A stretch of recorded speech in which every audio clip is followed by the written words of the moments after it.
السلام علیکم ورحمۃ اللہ وبرکاتہ۔ آج کے درس میں جس عنوان کے تحت ہم بات کریں گے وہ ہے درود پڑھنے سے فرشتوں کی دعا ملتی ہے۔ الحمدللہ رب العالمین والعاقبۃ للمتقین والصلاۃ والسلام علی سید الانبیاء والمرسلین اما بعد۔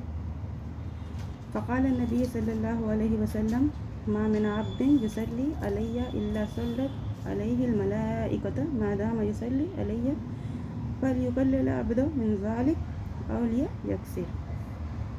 صحیح ترغیب۔ ابھی جو حدیث پیش کی ہے ہم نے وہ صحیح ترغیب کی روایت ہے۔ نبی صلی اللہ علیہ وسلم فرماتے ہیں کہ جب کوئی مسلمان بندہ مجھ پر درود بھیجتا ہے تو فرشتے ان پر دعا کرتے ہیں۔ جب تک کہ بندہ درود بھیجتا ہے چاہے کم کرے یا زیادہ کرے، وہ جتنا پڑھے گا فرشتے اتنی اس کے حق میں دعا کریں گے۔ اس حدیث میں نبی صلی اللہ علیہ وسلم نے درود کی بڑی فضیلت بیان کی ہے، اس لیے ہمیں چاہیے کہ ہم زیادہ سے زیادہ درود پڑھیں۔ ہمیں اپنے زندگی میں زیادہ سے زیادہ درود پڑھنا چاہیے۔ نبی کریم صلی اللہ علیہ وسلم کے احسانات ہم پر بہت زیادہ ہیں، ہم پر نبی صلی اللہ علیہ وسلم کے بہت احسانات ہیں، اس لیے ہمیں زیادہ سے زیادہ درود بھیجنا چاہیے ان پر۔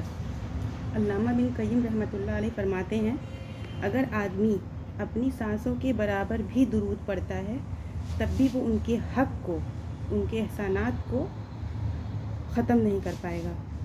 اتنے احسانات ہیں نبی کریم صلی اللہ علیہ وسلم کے ہم پر کہ اگر اپنی سانسوں کے برابر بھی درود پڑھیں ہم تب بھی ان کے احسانات کو ہم کبھی پورا نہیں کر پائیں گے۔ اللہم صلی علی محمد وعلی آل محمد کما صلیت علی ابراہیم وعلی آل ابراہیم انک حمید مجید۔ اللہم بارک علی محمد وعلی آل محمد کما بارکت علی ابراہیم وعلی آل ابراہیم انک حمید مجید۔ یہ درود ابراہیمی ہے، یہ سب سے افضل درود ہے اور اوریجنل ہے۔ جتنا درود شریف پڑھیں گے ہم پر اللہ کی رحمت نازل ہوگی۔ سوچئے کتنا خوش نصیب انسان ہے وہ بندہ کتنا خوش نصیب انسان ہے جو اللہ کی رحمت اور فرشتوں کی دعاؤں کا حقدار بنے گا۔ تو ہمیں چاہیے کہ ہم زیادہ سے زیادہ درود پڑھا کریں۔ آج جمعہ کا دن ہے، جمعہ کے دن اور زیادہ کوشش کریں پڑھنے کی۔ نبی کریم صلی اللہ علیہ وسلم نے فرمایا ما من صلی علیہ الصلاۃ واحدہ صلی اللہ علیہ عشرہ۔ مجھ پر ایک بار درود بھیجتا ہے، جب کوئی بھی مجھ پر ایک بار درود بھیجتا ہے تو 10 رحمت اللہ کی اس پر نازل ہوتی ہے۔ آج کے درس میں جو حدیث پڑھی گئی کہ بندہ نبی صلی اللہ علیہ وسلم پر جب درود بھیجتا ہے فرشتے اس کے لیے مغفرت کی دعا کرتے ہیں۔ سوچئے اس آدمی جس کے لیے فرشتے دعا کرتے ہیں، جس شخص کے لیے فرشتے دعا، جس بندے کے لیے فرشتے دعا کر رہے ہیں، یہ درود پڑھنے کا اس کے لیے کتنا بڑا مقام ہے کہ اس کے لیے فرشتے دعا کر رہے ہیں، اس پر اللہ کی رحمت نازل ہو رہی ہے۔ تو ہمیں چاہیے کہ ہم زیادہ سے زیادہ درود پڑھا کریں۔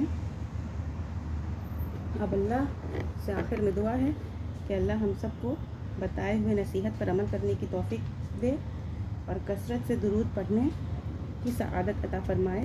آمین یا رب العالمین۔ الصلاۃ والسلام۔